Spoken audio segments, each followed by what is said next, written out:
Hi, everyone. Hello. I'm Lauren. I am Ken. And this is Paradise After Dark. Dark. Paradise After Dark is an independent podcast covering true crime, Unsolved mysteries, missing people, urban legends, and strange places. And if you find yourself on the internet and hit the interwebs checking out, please check out our website at paradiseafterdark.com. On the website, you'll find links to all of our episodes, even the archived episodes, mailing list, merch store, links to our social medias, and of course our Patreon. On the website, Lauren, we also have a little virtual tip jar. So if you just want to help out the show, you can swing by there, drop a few coins in the tip jar, and we'll give you a shout on the show. Oh, we have a new patron we actually have to welcome this week. Welcome. James, welcome. Welcome, to James. To the Patreon. Yeah, that's what you were going to say. Thank you, James. We appreciate it. So, Ken. Lauren. What we're going to get into tonight is really controversial in a way. It's very sad. Well, one thing that I can tell you in this case, Lauren, for me is it actually, usually, we get into a case and you can discuss it and it's like, okay, there's some resolve. We know what happened. We know what's going on. But it's like with every answer in this episode, or this case rather, there's like two questions. There's more questions than there are answers. Right. So even researching it, you get to the end and you're like, I have no idea. Yeah. I mean, would you agree? Yeah. So tonight we're talking about Ellen Ray Greenberg. She's a 27-year-old elementary teacher who lived in the Manayunk neighborhood of Philadelphia, Pennsylvania. She was found dead in the apartment she shared with her fiance, Sam Goldberg, on January 26th of 2011. And Ellen was born June 23rd, 1983. And she's the only child of Josh and Sandra Greenberg, and she was born in New York City, New York. Now, Ellen graduated from Penn State, majoring in communications. She later went to Temple University to become a teacher, and she had recently obtained her master's degree and became a certified reading specialist. And Ellen worked as a first-grade teacher at the Waniata Academy in Philadelphia. On January 26th of 2011, Ellen was sent home early from work due to a blizzard. She called her friend Allison Stern around 1 p.m. that day, but Allison was on the other line and didn't answer. Allison tried to call her back, but Ellen didn't pick up. Allison and Ellen grew up together and were roommates at Penn State. Allison had last seen Ellen a few days before her death when they had gone dress shopping. She recalls Ellen not being her normal, put-together self. She said she was disheveled and her hair wasn't done. This was not normal, and Ellen even commented that she knew she wasn't herself that day, but she would pull it together. Allison noticed that Ellen's behavior began to change around the end of 2010. She mentioned that she was stressed and wanted to quit her job and move home. Ellen has recently been seeing a psychiatrist, Ellen Berman, for what was described in the investigative report as severe anxiety. She mentioned in her therapy sessions that she was having difficulty with work and felt overwhelmed. She was prescribed the anti-anxiety drug Klonopin and Ambien, a sleep aid. She saw the psychiatrist 3 times before her death. Another appointment had been scheduled for January 27th, the day after her death. The psychiatrist said that there were never any suicidal thoughts expressed by Ellen and that she had only good things to say about her fiancé, Sam. The psychiatrist asked if her fiancé had ever been abusive, and Ellen denied that there had ever been any verbal or physical abuse. Ellen's mom, Sandra Greenberg, told police that her daughter had been struggling with something before her death, but was not suicidal. Sandra told authorities that they had last spoken at 7 a.m. on the day of Ellen's death, while they were both going to work. Sandra said the conversation was pleasant.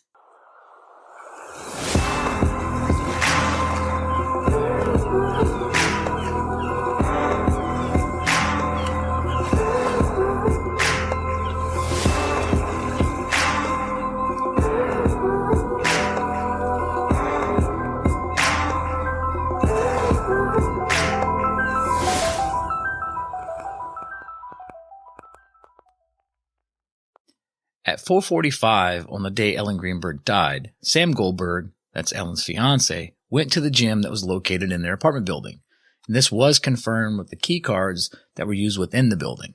Now, when he returned roughly 30 minutes later, Sam stated that the apartment's swing lock was activated from the inside, leaving him unable to open the door. Now, this being an apartment with only one door, the only other entrance to the apartment was through their balcony. But it was on the 6th floor, obviously not easily accessed. Also, it is important to know that the snow in and around the balcony entrance was determined by investigators to be undisturbed. Now, Sam shouted for Ellen but received no response, and over the course of more than what he claims as 20 minutes, Goldberg sent a series of increasingly frantic, frustrated, and then angry texts to his fiance's phone. One text read, "I'm getting pissed," and the final text read, "You have no idea." Eventually, Goldberg smashed the door and forced his way into the suite. Now, it is important to note that the swing lock that we mentioned on the door has multiple YouTube videos showing how to defeat this lock from the outside. Does it show how to lock it from the outside? Yeah, exactly. Okay. Yeah, so it shows you how to get the lock from the outside. So someone could potentially lock it from the outside, and it just takes something simple like fishing line. Okay. Well, according to the medical examiner's report, Ellen was found in the kitchen lying on her back with her head and some of her upper body and shoulders resting against the lower half of the kitchen cabinets next to the stove. There was no sign of any struggle throughout the apartment. Furniture and items appeared in place. Nothing was obviously missing or disturbed. Nothing appeared to be stolen, even though there were numerous valuable items out and in plain sight. Goldberg called 911 at 6:33 p.m. and is initially unable to tell the operator where Ellen is bleeding from until the operator says she'll walk him through doing CPR, if he's willing. He responds, "I have to, right?" The 911 operator tells him to lay her on her back. This is when he notices a 10-inch serrated kitchen knife lodged 4 inches into her chest. He is then told not to do CPR and wait for police to arrive. So we have that 911 call, which we'll play for you now. Brace yourself. Help! I need everything now. I just walked to my apartment. My fiance's on the floor with blood everywhere. What is the address? 4601 Flat Rock Road. Please come help now. 4601 Flat Rock Road. Is this a house or apartment? Oh no! Oh no! It's an apartment. What apartment number? 603. Apartment 603. 603. Please hurry, please. Where is she bleeding from? I don't know. I can't tell. She's. No, sir, you have to calm yourself down in order to get you some help. I'm sorry. I don't know. I'm looking at her right now. I can't see anything. There's nothing broken. She's bleeding. Ellie. You don't know where she's bleeding from? Can't tell where the blood's coming from? I think her head. I think she hit her head, But it's everywhere. Okay, sir, it's everywhere. You think she might have fallen? Do you know what happened? She may have slipped. There's blood on the table. Her face is a little purple. Okay, hold on for rescue for her. Stay on the phone.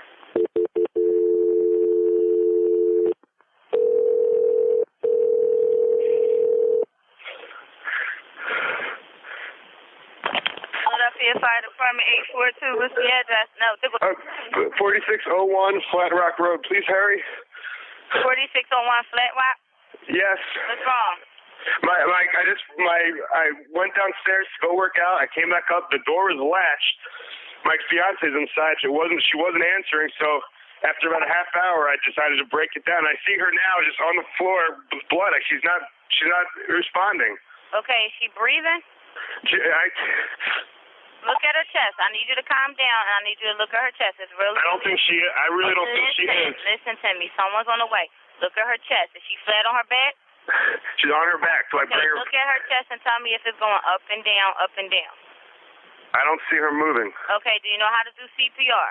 I don't. Okay. I can tell you what to do. Okay, until they get there. I want you to keep her flat on her. God. Hello. Yeah, hi, okay. Are you willing to do CPR with me over the phone until they get there? I have to, right? Okay, so get her flat on her back, bare her chest, okay? You want to rip her shirt off. Oh, shit. Okay, you need to kneel down by her side. Oh, my God. Ellie, please. Listen, you can't freak out, sir, because you Okay, I'm trying not to. Her shirt won't come off. It's a zipper. Rip it my off. God, she stabbed herself. Where? She fell with a knife. Oh, no, her knife's sticking out. Her what? There's a knife sticking out of her heart. Oh, she stabbed herself? I guess so. I don't know where she fell on it. I don't know. Okay, well, don't touch it. Okay, so I just let her here now? I mean, what do I do? No, I mean, you can't. If the knife is in her chest, it's going to be kind of hard for you to do CPR at this time. Oh, no. Oh, my goodness. Okay. Police, which operator? 277. Is someone coming here? Yes, they are. You said 4601 Flat Rock, right? Yes. Okay, someone's on the way. And the knife is still inside? Wait, so what? The knife is still inside of her? Yes, I didn't take it out. Was it her chest or what area? It's in It's in her chest. It looks like it's right in her heart. Okay, someone's on the way out there. Okay, just get. Oh my God! Oh my God! Okay, How old is she? She's 27. 27. And there's no sign of life at all? Like, No, bend her to her arm. no, please don't be. What? Bend her to her arm and tell me if she responds to pain. She's Ellie. She's not. Her hands are still warm. I don't know if that means, but there's blood everywhere. I mean. I know, but you can't, and the knife is still inside of her. How far? Can you see how far it went in? It looks pretty deep. Okay. It looks it's a long knife. Don't touch anything. Yeah, don't touch anything, okay? I'm not touching anything. I can't believe this, though. So wait, it was just you there with her? We're the only ones here. And she ran in the door, you said latched it shut? No, I went downstairs to work out, and when I came back up, the door was latched. Oh. Like it was, it wasn't like it was, it was like locked from the inside, and I'm yelling, so I'm was yelling your house and broken into? No. So there's no sign of a break-in? No sign of a break-in at all. I mean, there will be when you get here because I had to break the latch, but to get in.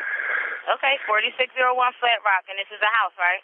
It's an apartment, Flat Rock, apartment 603. Okay, that'll help. Apartment 603. Oh my God. All right, thank you. Mm-hmm. Bye.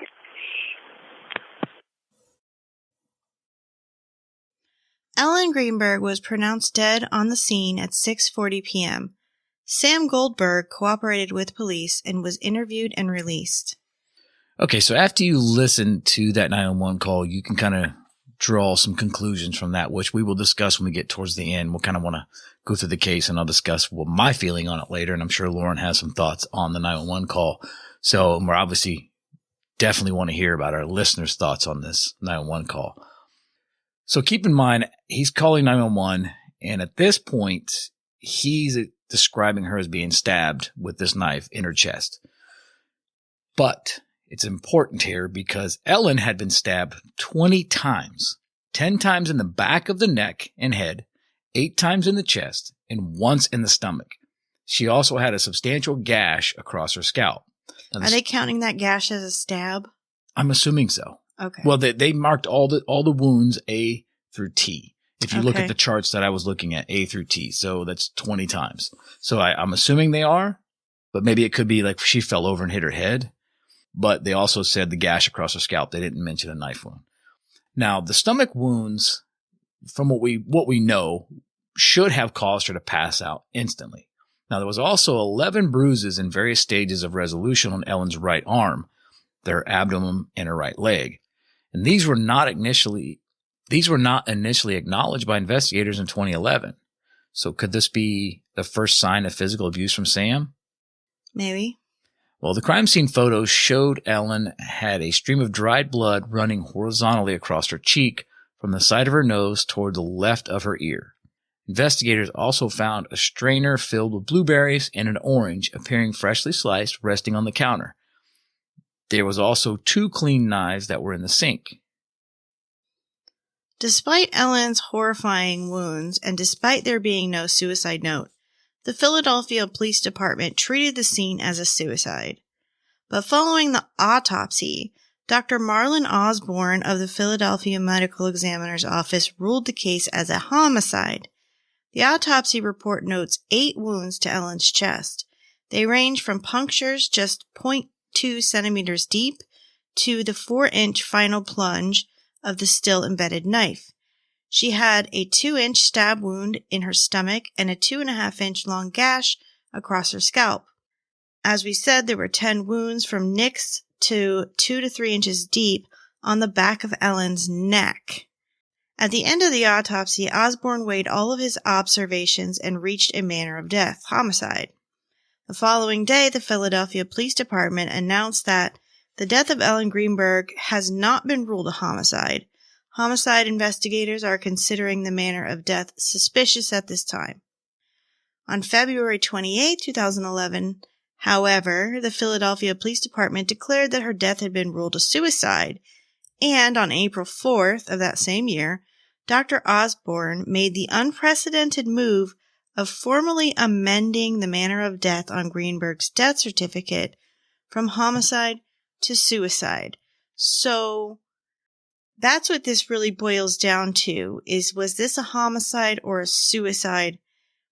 And just to kind of go over what we know so far, she was stabbed 10 times in the back of the neck and head.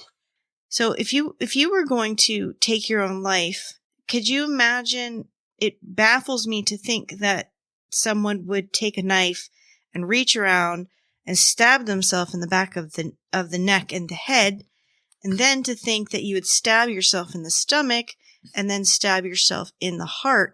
Now, I do want to say that at one point I read that there was no hesitation marks, whereas a lot of times with stabbing suicides, you'll see small little cuts or hesitation marks where somebody will just lightly cut themselves just to see how it's going to feel or work up the nerve. But I don't believe there were any hesitation marks around Ellen's wounds. Well, I will say that one thing I've learned going through a lot of these cases, and matter of fact, last week, women have a much higher tolerance for pain when it comes to things like this. If you remember, we watched the one documentary where the woman fell out of the airplane. Well, her husband didn't load her chute and she fell out of the airplane and she hit the ground and survived.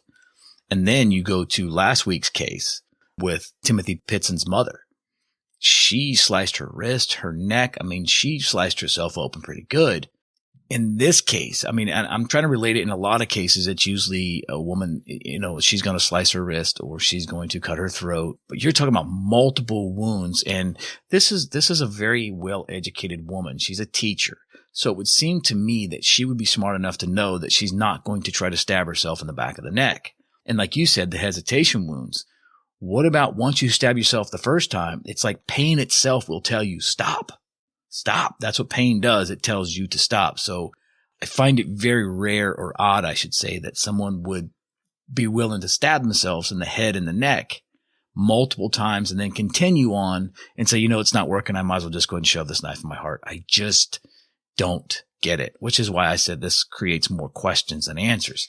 And just one more thing. The medical examiner, Dr. Osborne, immediately after the autopsy named this a homicide.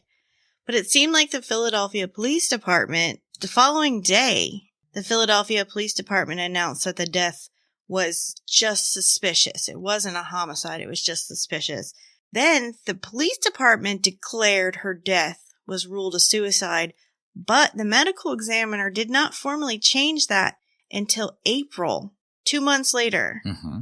So it's almost, what I get from this, it almost seems like the Philadelphia Police Department is kind of pushing the medical examiner. I don't know why.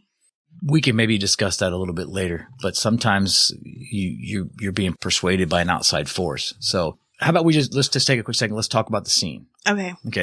We know that there was no sign of an intruder, forced entry, or evidence of a struggle, according to the investigation report by the city of Philadelphia.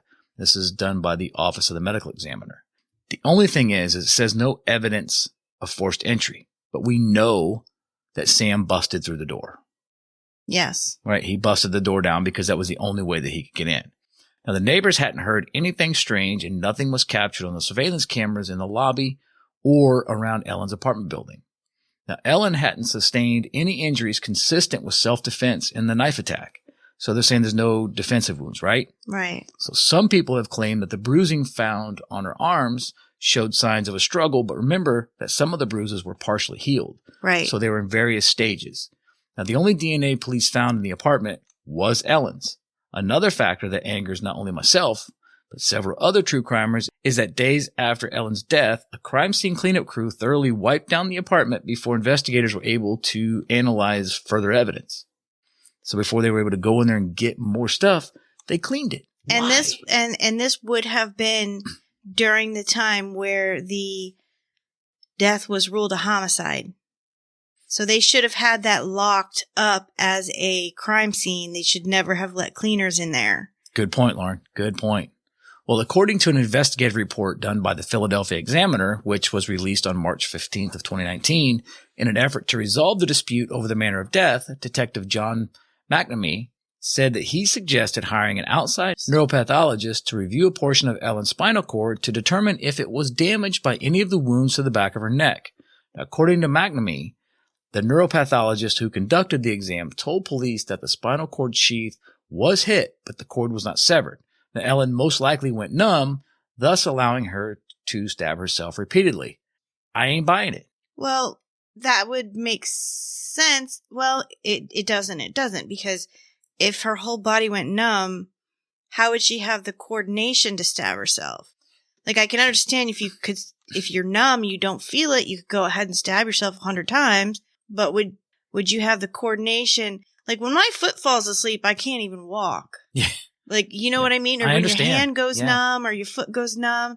If that happened to your whole body, how would you even continue to stab yourself? How would you continue to stab yourself? Well, one thing that I think a lot of people missed in this situation is this: if you're going to stab yourself 20 times, and you're talking about, not to mention stabbing yourself in the back of the neck, which we'll get to some of this in depth a little bit, you're stabbing yourself in the neck, back of the neck, 10 times.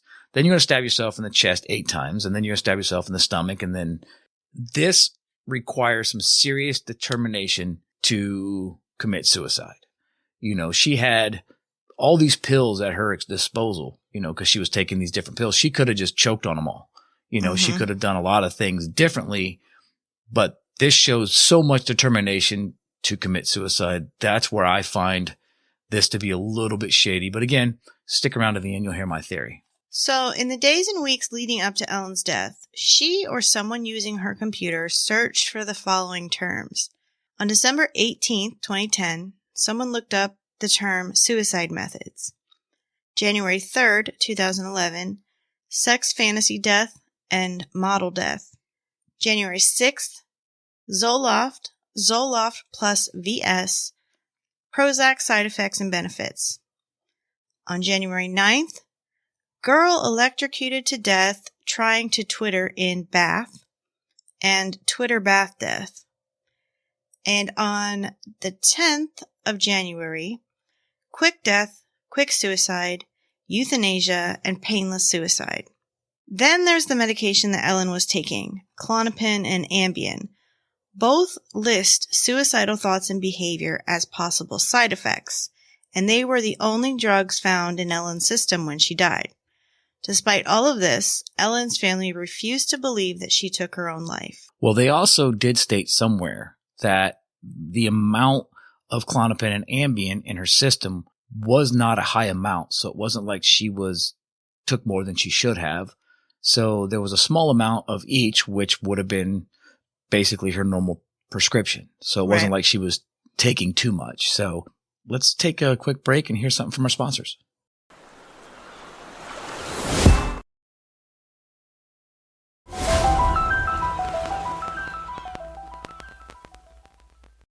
Welcome back. So as we just mentioned, Ellen's parents did not accept the police and the ME's findings that Ellen's death was a suicide. Can't say I blame them. It doesn't add up, Sandra, Ellen's mother, told the Philadelphia Examiner. We just want to know the truth. The Greenbergs actually purchased Ellen's autopsy report, photos of her body from the autopsy, photos of her body at the scene, and the medical examiner's investigation report from the scene from the city. They had to purchase these items from the city. Then they enlisted the help of respected forensics experts, including Pittsburgh forensic pathologist Cyril H. Wecht, who famously challenged the single bullet theory of the JFK assassination and whose forensic consultation engagements included the 1969 Sharon Tate LaBianca cases and the death of Elvis Presley, and Connecticut forensic scientist Dr. Henry Lee, who testified for the defense in the O.J. Simpson murder trial, worked on the Lacey Peterson case, the post-9/11 forensic investigation, the Washington, D.C. sniper shootings, and reinvestigated the assassination of John F. Kennedy, not to mention the John Benet Ramsey murder case and Helly Craft's wood chipper murder. So these are some pretty high profile forensic experts. Well, when you're talking about Henry Lee, Dr. Henry Lee, you have my attention. Yes, he's one of the best in the world. As far as I'm concerned. And a very nice guy to talk to. Met him at CrimeCon. Now, Dr. Weck's opinion, which he rendered on January 11th of 2012, was that multiple stab wounds to the back of the upper neck and lower head found at the autopsy were unlikely suicidal stabbing wounds because of the directions of the stabbing: vertical left to right, straight vertical, and right to left horizontal. He also noted that the stabbing suicides themselves are rare, and a suicide victim will rarely stab themselves through their clothing. Further, in a suicide, there may be additional or tentative stabbing to see if it will hurt or work up the courage. Then there's usually one stab wound, and it's most likely in the chest. In this case, remember Sam told the 911 operator, quote, she fell on a knife, she stabbed herself in the heart. Dr. Weck's final opinion was this: following the review of all documents, the results of the autopsy, and the accounts from the investigation, based upon a reasonable degree of medical certainty, it is my professional opinion that the manner of death of Ellen Greenberg is strongly suspicious of homicide. I don't understand how they wrote this off as a suicide, he would later say, according to the Philadelphia Inquirer report. Dr. Henry Lee gave his opinion many years later, on January 29th of 2018. Dr. Lee noted that the bloodstain pattern indicated that Ellen was in a standing position when she received her initial injuries, which caused blood dripping on the kitchen sink, counter, cabinet, and drops on the floor. Subsequently, she was on the floor with her head leaning forward, producing blood drops that fell onto her pants and between her legs. 2 separate contact stains were found on the cabinet near her. One was consistent with a wipe from right to left. The second was consistent with a hair swipe, indicating her hair with blood from her head injury came in contact with the cabinet in a downward direction. Dr. Lee stated in his opinion, the number and type of wounds and bloodstain patterns observed are consistent with a homicide scene. But here's a question. Remember earlier when we said that according to Detective John McNamee, the neuropathologist that they hired to review Ellen's spinal cord to determine if it was damaged, and he told police that the spinal cord sheath was hit, but the cord itself was not severed, and Ellen most likely went numb? We literally just talked about this. Mm-hmm.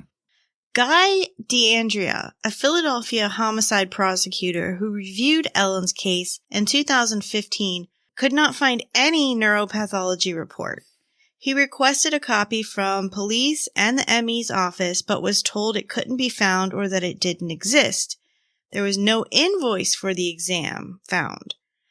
The neuropathologist that the city claimed did the exam, Dr. Lucy Rourke Adams, had no recollection of the case and stated in an email dated July 12, 2018, if there is no neuropathology report in the case file and no record that I charged for an examination, then I would conclude that I did not see the specimen in question, although there is a remote possibility that it was shown to me.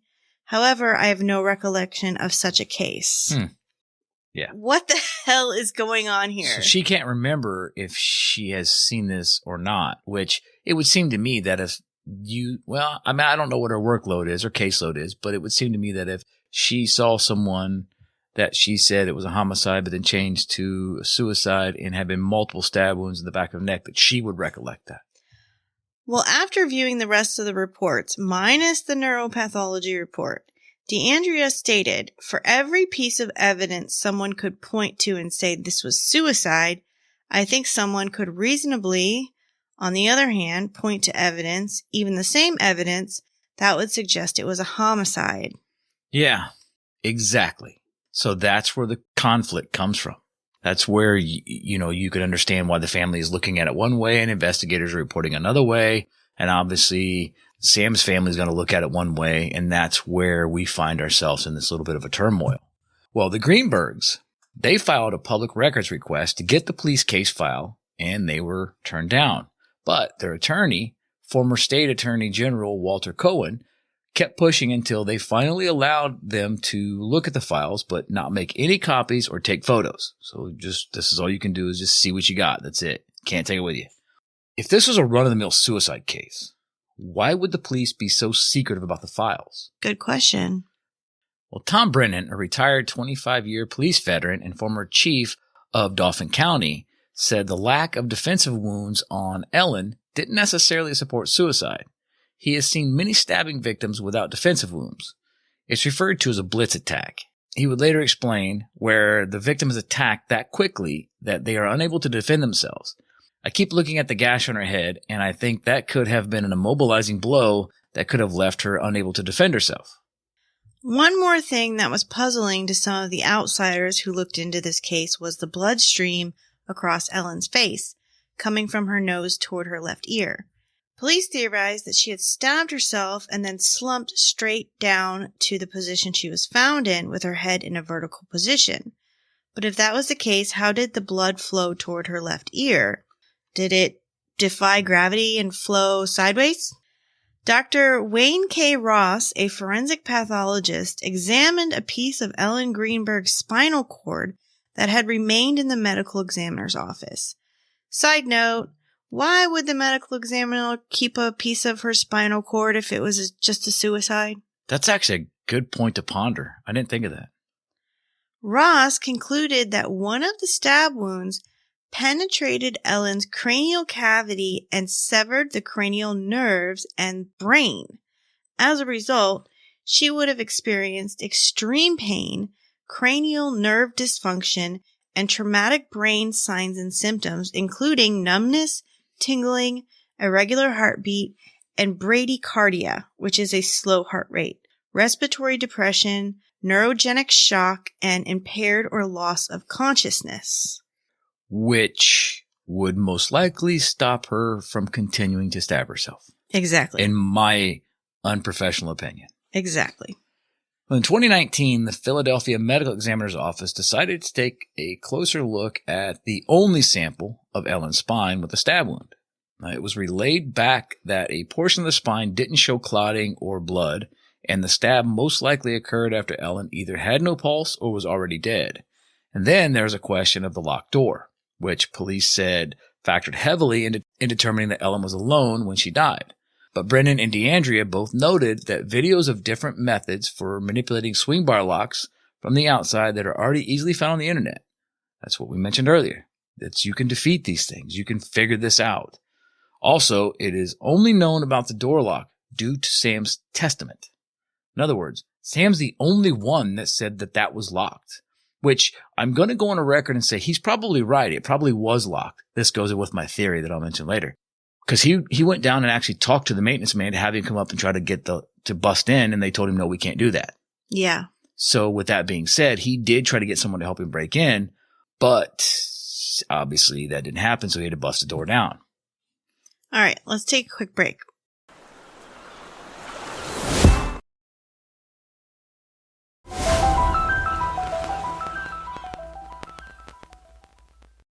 Okay, and we are back.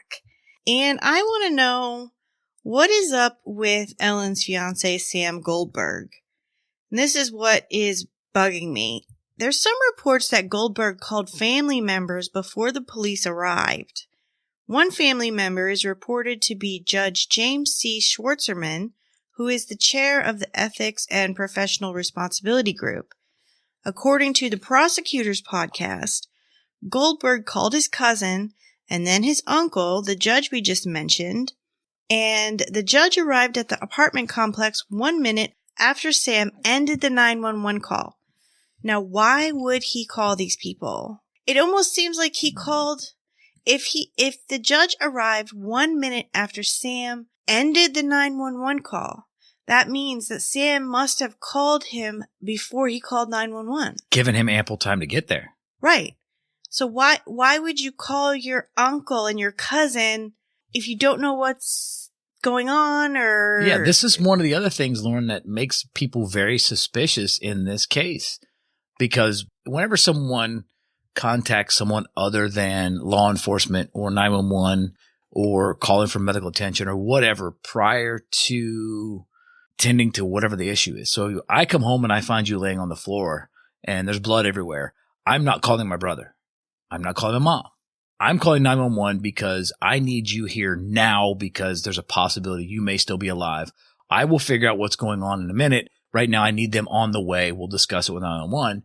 But you're absolutely right. Why would you make that phone call? Why would you call someone? Before you called 911. Yes.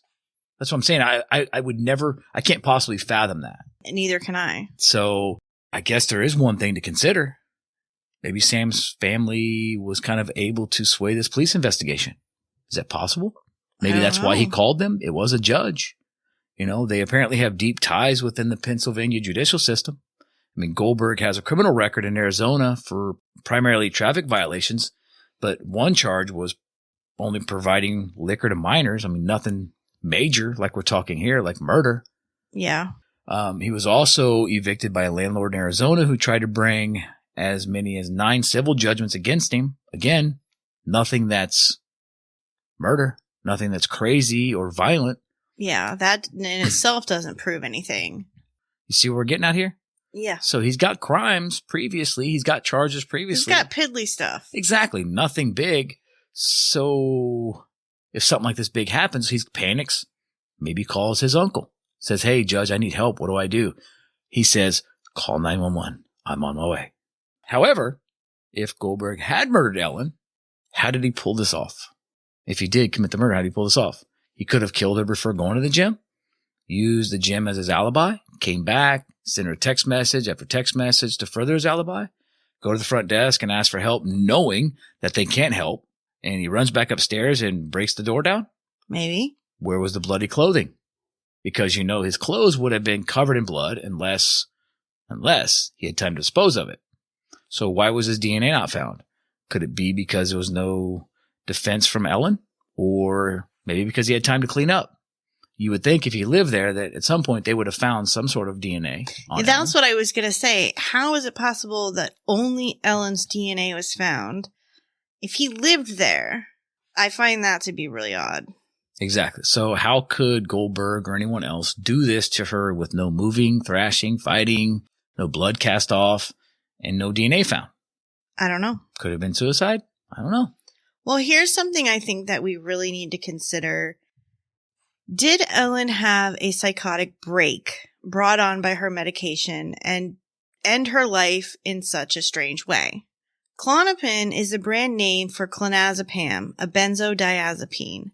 Now, benzodiazepines are central nervous system depressants, which are medicines that slow down the nervous system. They're for anxiety, panic attacks, panic disorder. So, according to the Mayo Clinic website, clonazepam is used alone or together with other medicines to treat certain seizure disorders, and it is also used to treat panic disorder.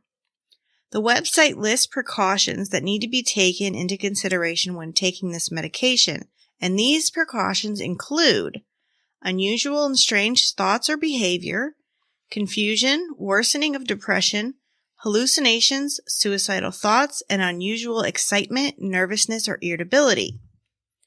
Some of the side effects associated with clonazepam are discouragement, feeling sad or empty, irritability, loss of interest or pleasure, tiredness, trouble concentrating, trouble sleeping, mood or mental changes, nervousness, confusion, feeling mad, feeling unreality, lack of feeling or emotion, lack or loss of self-control, nightmares, a sense of detachment from self or body, and thoughts of killing oneself. That's the Klonopin, or the clonazepam, a benzodiazepine. The other medication she was taking was Ambien. Now, Ambien is notorious for its side effects. It's used to treat insomnia. It's also, like Klonopin, a central nervous system depressant, which, as I just said, slows down the nervous system. And, according to the Mayo Clinic website, using Ambien and Klonopin together is not recommended. The precautions listed for Ambien include you doing things while you are still asleep that you may or may not remember the next morning. It is possible you could drive a car, sleepwalk, have sex, make phone calls, or prepare and eat food while you are asleep or not fully awake. confusion, worsening of depression, hallucination, suicidal thoughts, and unusual excitement, nervousness, and irritability. Those are the precautions. Side effects of Ambien are confusion about identity, place, and time, discouragement, feeling sad or empty, anxiety attacks, assault or force, delusions of persecution, mistrust, suspiciousness, or combativeness, false beliefs that cannot be changed by facts, feelings of unreality, lack of feeling or emotion, poor insight and judgment, quick to react or overreact emotionally, rapidly changing moods, restlessness, seeing, hearing, or feeling things that are not there, sense of detachment from self or body, unease or dissatisfaction with life, trouble recognizing objects, trouble thinking and planning, and thoughts of killing oneself. Well, those two things there, thoughts of killing oneself. A mouthful. Yeah.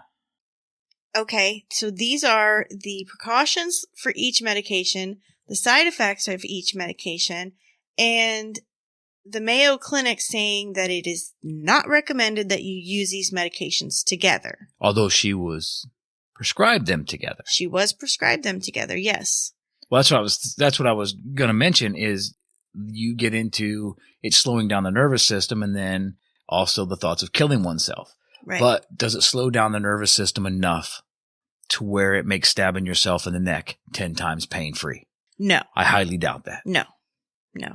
So that's that when you read that, that's the things I go to. And then I have to think to myself, sometimes the side effects can be worse than the actual whatever you're trying to heal get away from. It just seems exactly. And and I know that those are there because they've done testing and these particular precautions or the side effects are side effects that they have tested that actually happen. Exactly. So this is not something that this could happen. They usually can happen. It's usually in a small percentage of people, but when they do their testing, this is what they find. So you have to take that into consideration in this case when we're talking of this case where she was said to have committed suicide.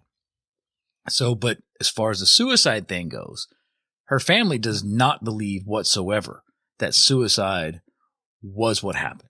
So there was some legal action in this case.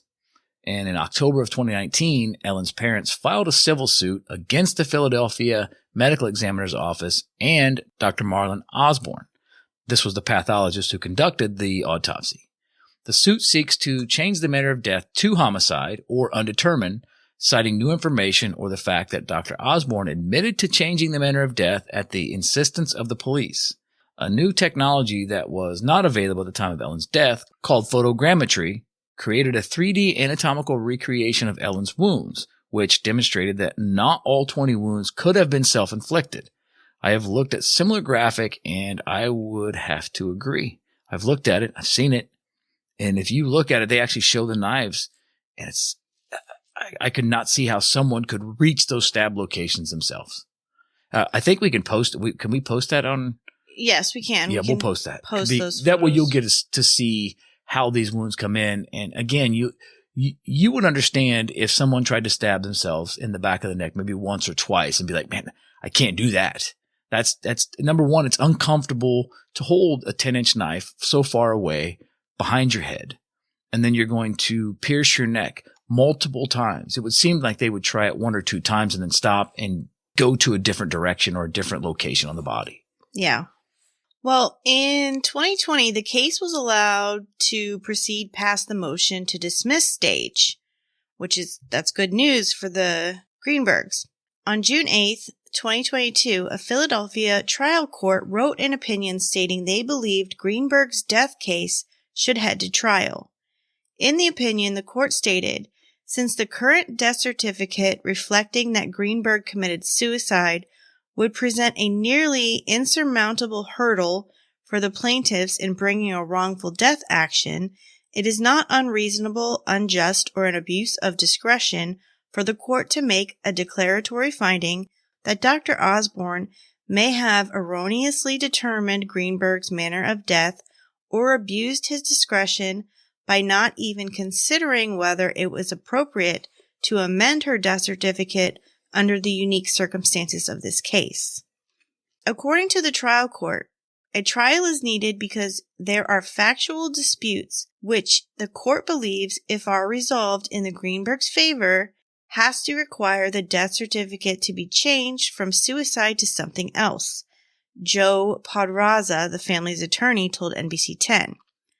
In August of 2022, the Chester County District Attorney's Office took over the case due to conflict of interest in the Philadelphia District Attorney's Office and Pennsylvania Attorney General's Office, and announced that they would reopen the investigation.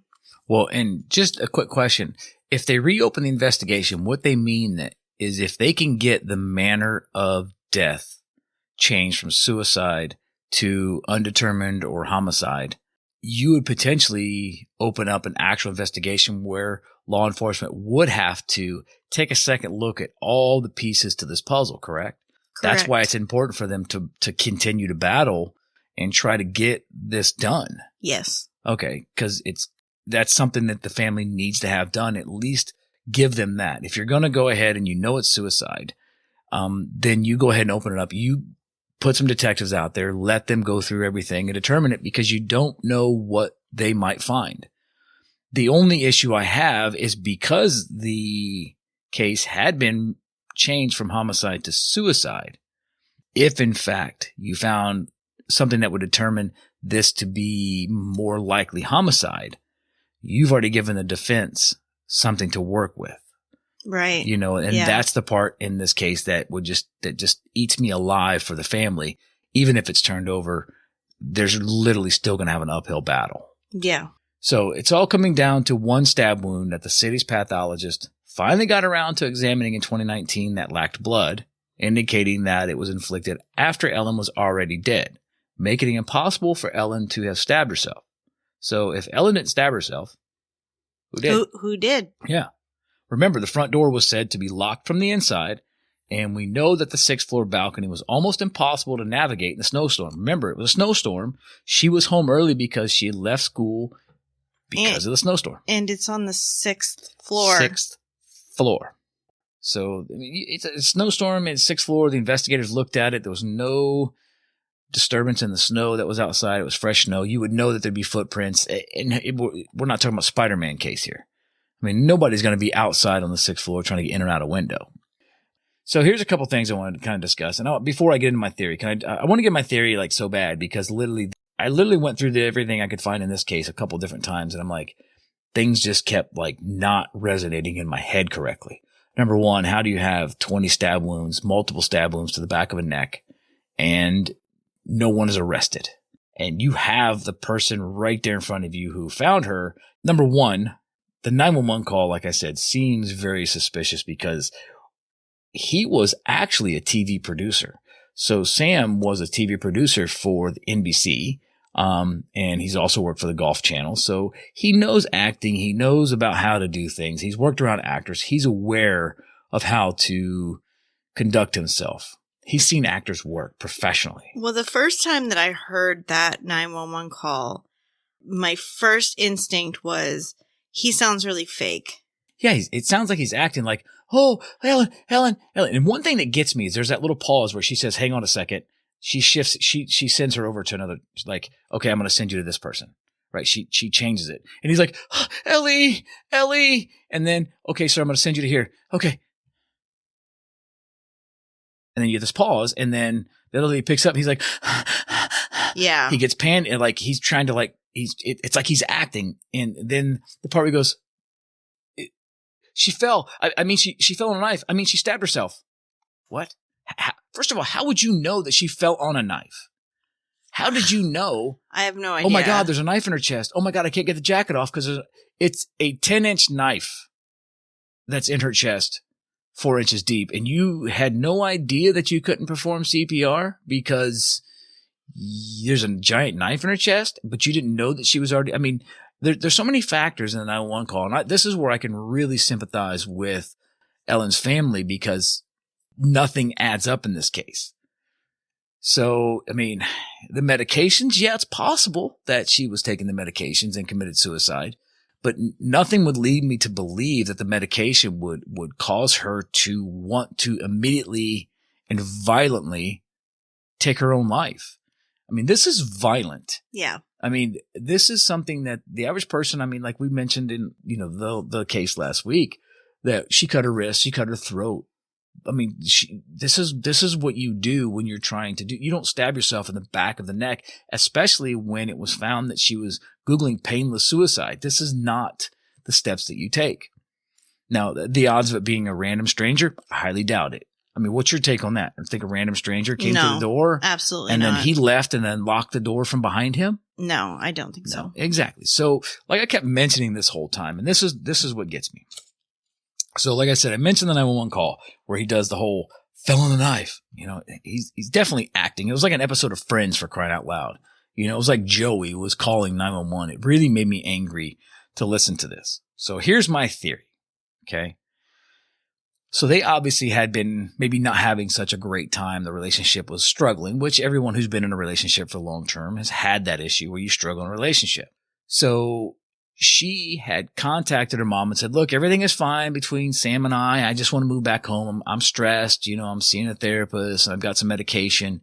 And I can't say this, that I know this, but I have been in a situation like this. And when I was in situations, I never told people about my situation, so it's possible that if Sam was abusive or violent, she wouldn't tell her therapist because she doesn't want that information out there. They're ashamed, right? I mean, so she's kind of ashamed of it. She's not going to tell her parents, I'm ashamed that Sam is beating me. She doesn't want to paint them in a bad light. She doesn't want to feel stupid that she's not leaving him and she's with them, but she wanted to move back home.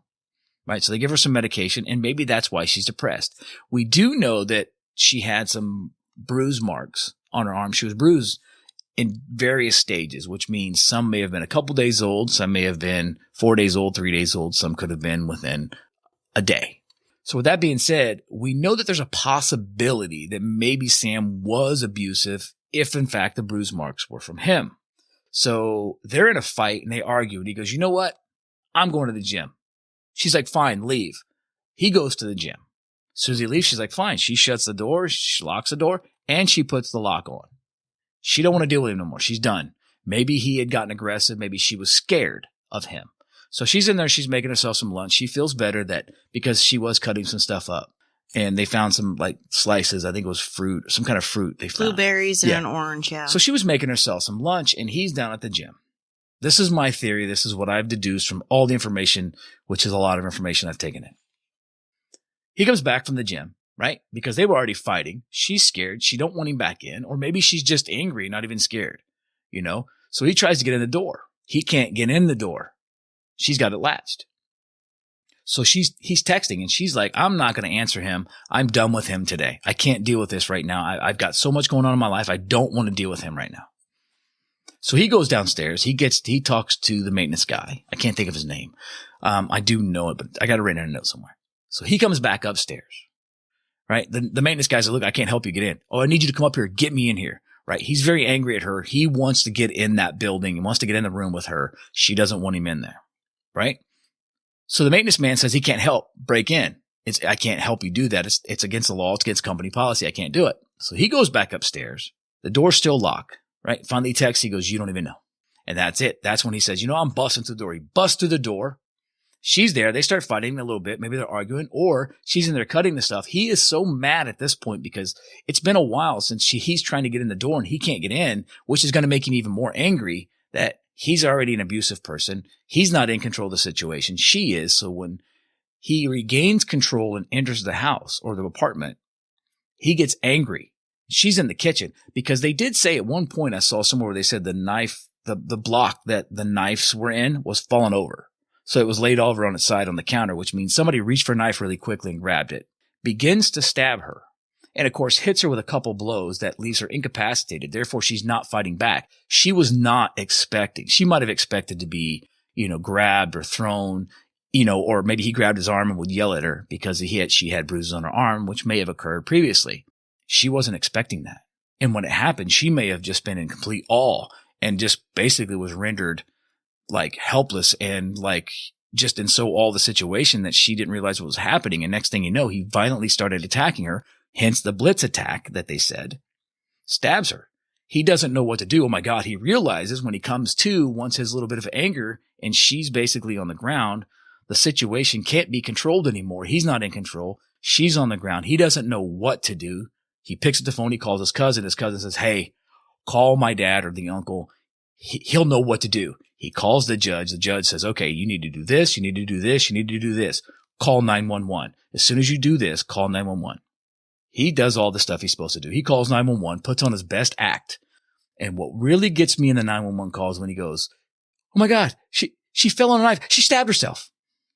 The fact that he said that right there to me indicates that maybe he hadn't thought his plan out completely. Like, she fell on a knife. Wait a minute. She fell on a knife? Then you say she stabbed herself? How did you jump to that conclusion so quickly? If I found my wife, fiance, my girlfriend in our apartment building with the door locked that I had to bust down, dead, with knife in her heart, knife wounds, blood everywhere, I'm not going to assume that she killed herself unless that's something that I want someone else to believe. Correct? I mean, would you agree with that a little bit, Lauren? I mean, so this is where I'm at. I don't know. This is where I'm at in this situation. So that's my theory. Once he calls 911, 911 shows up.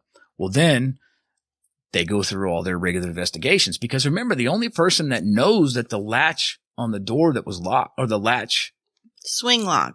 Thank you. I'm going so fast. My brain is moving 1,000 miles an hour. The swing lock is activated was Sam. He's the only one that said it was activated, which it probably was. But then for the police to write it up as no forced entry when we know there was forced entry because he had to bust the door down. Right. So the judge, his uncle, shows up right after, like a minute after the police arrive. And next thing you know, he's kind of talking to him. They talk to Sam.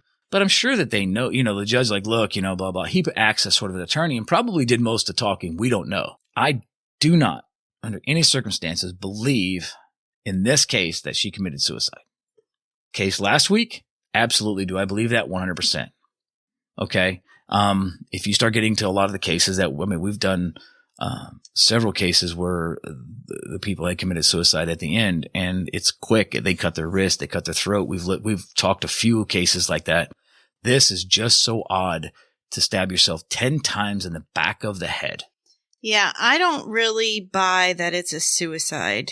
I don't have such a detailed theory, but what I can say with certainty is what I believe, and what I believe is that it was not a suicide. I agree. It was not a suicide. The 911 call says it all. There was parts of it where he actually went, you could hear a little, almost like a little giggle. It was almost like he was telling a friend. That was weird. It's almost like he was telling a friend what happened. That was totally weird. So, and if you guys haven't, go back to the part where we play the 911 call and re-listen to it because there's like a little, almost like a little chuckle in there, like a little laugh, a little bit of laughter. And he's so calm. And I can understand, there's been situations where fathers have come in and found the children and they're talking on 911 and they're being very straightforward and direct. And they're telling the story of exactly what they're seeing. And you've heard 911 calls, and everyone that's in the true crime world can listen to a 911 call and make a decision either way. You can kind of go either way on it. This one just seems like at certain points he was starting, like he was just telling a friend of what happened. And to me, I lost all compassion for him at this point. And basically he lost credibility when I heard the chuckle in the 911 call.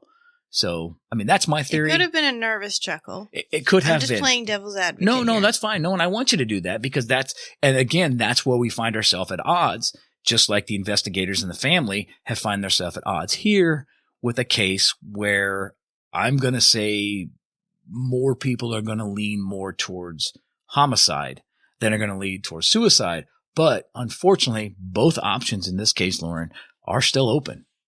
That's true. So we're going to have to keep an eye on it. Yeah, absolutely. So anything else you want to add for tonight, Lauren? I mean, I've given my theory. I promised you guys I'd give you my theory, and there it is. Whether it's a good one or a bad one, it's my theory. So yeah, I think I do want to hear other theories. So whether you're on Patreon with us or go to our social medias, what do you guys think?